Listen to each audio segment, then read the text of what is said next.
मानव में उसके आकार के आधार पर आचरण निश्चित नहीं है।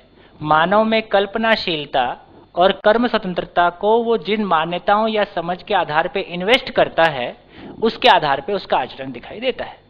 ये जो अलग स्पेस, अलग जो जात की बात कर रहे हैं वो आचरण के आधार पर ही होगा, है ना। तो अभी तक क्योंकि हमने मानव में आचरण की सार्वभौमता को नहीं पहचाना है, जैसे मटेरियल में सबका ISI ISO है, उस ISI ISO के आधार पर हम किसी मटेरियल की क्वालिटी को पहचानते हैं और उसकी जात को पहचानते हैं। उस तरह से आदमी में एक यूनिवर्सल ह्यूमन कंडक्ट, एक मानव होगा तो उसके पैरामीटर्स क्या होंगे, एक मानव होगा तो उसके पैरामीटर्स क्या होंगे। कोई सुपर ह्यूमन बीइंग की कल्पना हमारे पास है तो उसके पैरामीटर्स क्या होंगे, और यदि आदमी का शरीर है और आदमी नहीं है तो उसके पैरामीटर्स क्या होंगे। ऐसी कुछ जात का स्पष्ट एक विवरण, उसका एक स्पष्ट, आपने कुछ पैरामीटर्स की बात की थी अपने इंट्रोडक्शन में, वो एक क्लियर हमारे पास आ जाएगा जो कि यूनिवर्सल होगा। अब घटना के रूप में शिक्षा परंपरा बदलेगी और फिर ऐसा बहुत सारे लोग होंगे, वो आगे ही घटना है। हो सकता है 10,000 साल ना लगे, कम में हो जाए। हम एक अभी टॉप ऑफ द ऑर्डर है, इवोल्यूशन के ऑर्डर में टॉप में है, इसलिए है। बाकी प्राणियों को आप एक, ये जो 4 गट बनाए आपने, तो उसमें हमने जीव अवस्था को एक गट बनाया, वनस्पति अवस्था को एक, शायद मेरी हिंदी गलत हो, वनस्पति अवस्था को एक गट बनाया और मानव अवस्था को एक गट बनाया। लेकिन मैं बोल रहा हूं कि 10,000 साल बाद ये मानव अवस्था और जीव अवस्था एक गट में चले जाएंगे और एक दूसरी अवस्था आएंगी। मैं उदाहरण पे तरह पे बोलना चाहता हूं, नहीं अभी भी हो रहा है वो, मैं मतलब कुछ उदाहरण आप लोगों को दे दूं। जैसे कि जीन्स के ऊपर डिपेंडेंट है, तो देर आर, नहीं सुनिए, मुझे पूरा तो बोल लीजिए। देर आर डिसीजेस, सपोज एक टाइप का मलेरिया है, वो जो डास है, वो मच्छर अगर सबको काटे, लेकिन कुछ लोगों को मलेरिया होता है, कुछ लोगों को नहीं होता है, क्योंकि उसमें इनहेरेंट पावर है कि वो डिसीज से फाइट कर पाए। कुछ लोग हैं उससे फाइट नहीं करते, इसलिए वो मर जाते। Similarly, whether you believe it or not, they have all the genetic mapping of जितने भी वंश है पूरे पृथ्वी में, वो सब वंशों का जेनेटिक मैपिंग अमेरिकन्स के पास है।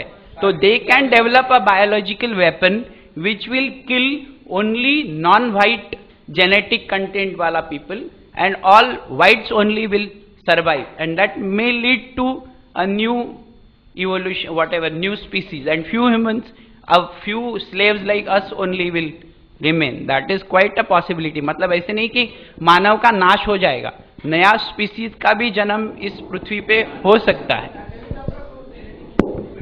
जो कार्य कर रहा है प्रकृति के विरुद्ध है, तो वहीं पर वो बदल की बात आती है। Going to change over a period of time. So what sort of these physical characteristics? Another thing is, it is not only a man. For example, some of the mammals like rats, they have developed certain characteristics which can be considered as wisdom. So at present we are considering so-called wise Homo sapiens are only the wisdom bearing, but it is not so. Even the rats are having wisdom. That is, they have evolved. So ये जो हम जब बोलते हैं कि निरीक्षण करना, उसका एनालिसिस करना और coming to the conclusion, that is becoming the characteristics of even other animal. So we have first diverted man as a wise animal and other are subordinate. It is not so as per nature order. ठीक है, तो मुझको ऐसा लगता है कि शायद थोड़ा सा अभी एक बार हमने मानव को समझने का काम पूरा नहीं किया है ना। तो मानव को समझे बिना हो सकता है इन स्टेटमेंट्स को हम और बेहतर तरीके से कह पाएंगे। तो एक बार मानव को समझने का काम हम लोग पूरा करेंगे और फिर इन सब बातों पे आएंगे। तो एक तो ये होने वाला है, एक तो कम से कम शरीर का जो शेप और साइज है ना, इसमें कोई फर्क पड़ेगा ऐसा नहीं लगता है। दूसरा, जो आप जो बात कह रहे थे और जब आपने फाइनली कही तो कुछ अलग हो गई। एक तो यह है कि जो नेचुरल आदमी का विकास का क्रम है, उसमें कोई हम कहेंगे कोई समझ के साथ इवॉल्व होना, ये एक घटना है, और आदमी का मैनिपुलेटिव मानसिकता या उसके कारण कोई धरती पे विनाश की कोई स्थिति बने, धरती रहने के लायक ही ना बने या कुछ ही लोग रहने के लायक बने, वो सारी फिर बहुत सारी बातें हैं, उसका तो कोई अंत नहीं है। कुल मिला के चाहे अमेरिकन मानव है चाहे भारत में है, मानव है, वो निरंतर सुखपूर्वक जीना चाहता है, उसका सबको खत्म कर देने का भी कुल इतना ही मामला है कि ये सारा नेचुरल रिसोर्स को ये यूज कर डालेंगे तो ये सारा रिसोर्स हमारे लिए ही अवेलेबल रहे, है ना, इसलिए बाकी सबको खत्म हो जाना चाहिए। कुल मिला के वो भी घटना सुखी होने के अर्थ में उनकी एक अपने डिजाइन है। यदि मानव को समझ में आता है कि सुखी होने का डिजाइन क्या है और को एग्जिस्टेंस है, तो धीरे धीरे फिर वहां भी कुछ बात पलट सकती है ना। तो ठीक है, मैं सोचता हूँ ये बात यहाँ तो हम अभी तक जो हमने चर्चा किया कि सुख क्या है, व्यवस्था को समझना, व्यवस्था में जीना ही सुख है, और व्यवस्था को समझना मानव, परिवार, समाज और प्रकृति के स्तर पर हमको व्यवस्था को समझना है। अगले 4 दिनों में हम इस 4 चैप्टर्स पे बात करेंगे। बढ़िया, हाँ जी।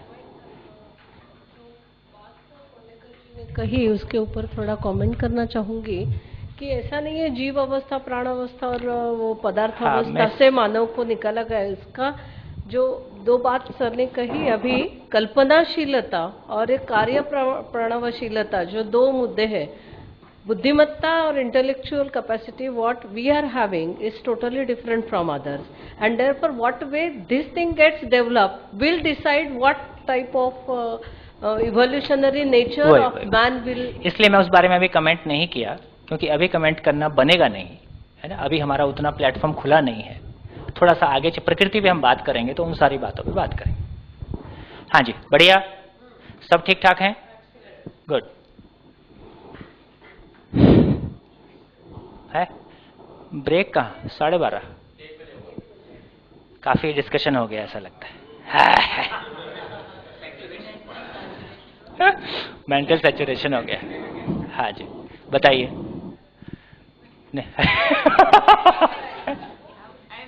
विद द पॉइंट बताइए।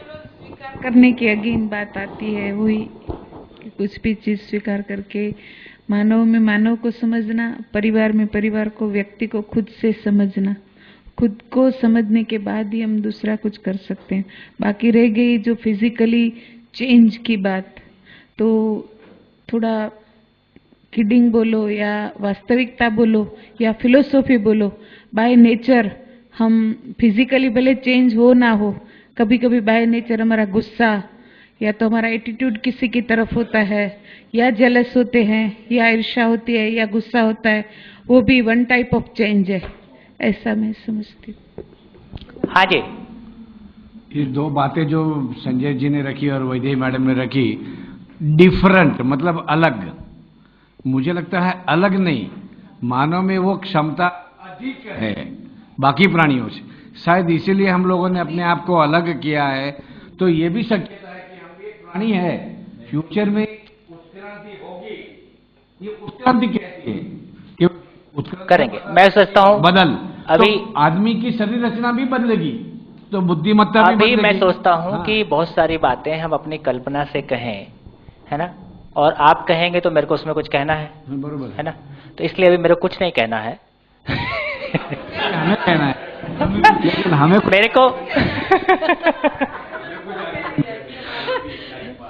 सब लोगों ने आपकी बात जांचने का प्रयोग किया। सुकृति का भाव जीना सुख है, तो आपके लिए ये सुख की भावना है। हाँ, वही ये डिस्कशन अभी तक जो इवोल्यूशन हुआ है उसके बारे में हो रहा है। हाँ। आगे इवोल्यूशन कहाँ पहुंचने वाला है मैं वो कह रहा हूँ बात कि अभी उस चैप्टर को अपन शुरू ही नहीं किए हैं, तो थोड़ा सा उस पे अपन अभी रुक के चलते हैं। हाँ, चलिए, मैं एक बात इन्होंने छेड़ी, इन्होंने कुछ कहा, शायद बाकी लोगों ने ध्यान नहीं दिया। तो इन्होंने एक कहा कि बहुत सारे ऐसे हमको गुस्सा आ जाता है ना, ये भी एक तरह का चेंज है, या अभी गुस्से को हम बहुत स्वाभाविक आ ही जाता है ना। तो ये जो स्वाभाविक कहने वाली बात है ना, नेचुरल हम जो कहते हैं, तो गुस्सा एक स्वाभाविक घटना है कि अस्वाभाविक घटना है? स्वाभाविक घटना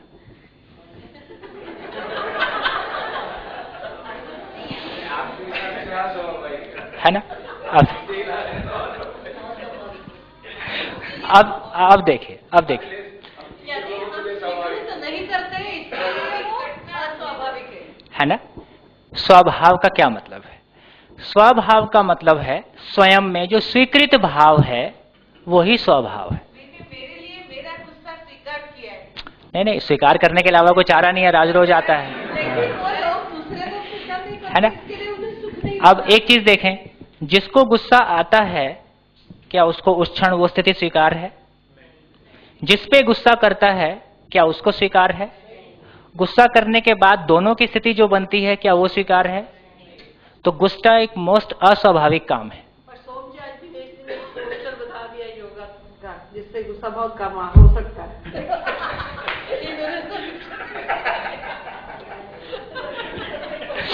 है ना।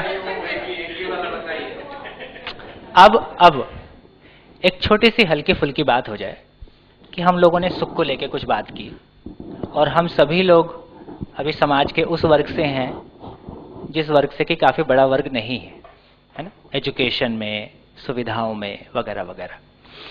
तो ये जो सुख की चर्चा हुई और हम अपनी रोजमर्रा की जिंदगी में जो सुखी होने के लिए हम जो भी कुछ कर रहे हैं वो क्या कर रहे थे और ये क्या है, दोनों के बीच में कोई रिलेशन है नहीं है? क्वेश्चन रेलिवेंट है ना।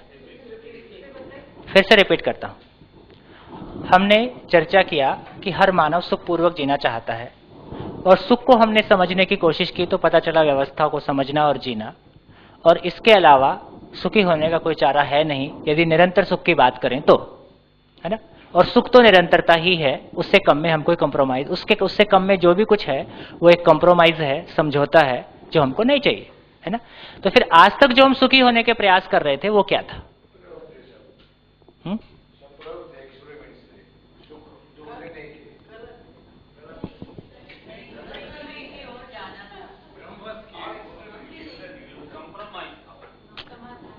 चलिए एक बात, इसको आप सोचिए, इस पे बात करेंगे। एक दूसरा क्वेश्चन, हर मानव की जो मूल चाहत है वो एक है, ये क्लियर हो गया। इसमें आप चाह के भी कुछ नहीं कर सकते, ये आदमी की क्षमता के बियॉन्ड है ना, ये ऐसा ही है। आदमी की मूल चाहत एक है, फिर आज तक जो हम करते रहे, कभी हमको लगा कि टॉफी चाहिए, कभी हमको लगा अच्छा कपड़ा चाहिए, अच्छी गाड़ी चाहिए, अच्छा एजुकेशन चाहिए, जॉब चाहिए, अच्छी बीवी चाहिए, मकान चाहिए, है ना, बच्चे हो गए उनके, है ना। ये जो बहुत सारा हमने किया और हम सफल भी हो गए, हमने पूरा भी कर लिया, क्या ये इस तक कनेक्ट हो पाया? नहीं। क्यों नहीं? क्या ये सब कुछ गलत है, नहीं करना चाहिए?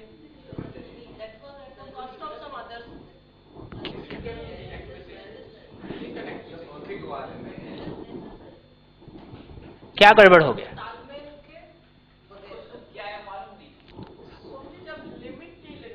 माइक।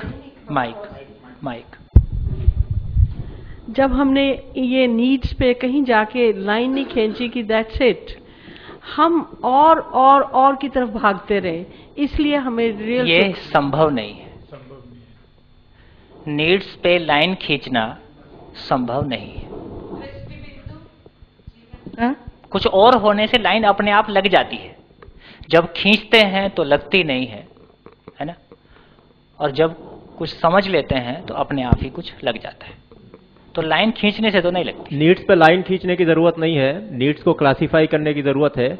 दो तरह की नीड्स हैं, एक तो नेसेसिटी कहते हैं और दूसरा लग्जरियस नेसेसिटी। तो लग्जरी की वजह से नहीं, आवश्यकताओं को क्लासिफाई करके पहचानने की बात कर रहा हूं, रोकने की बात नहीं कर रहा हूं। और जब हम ठीक है, आपका व्यू आ गया।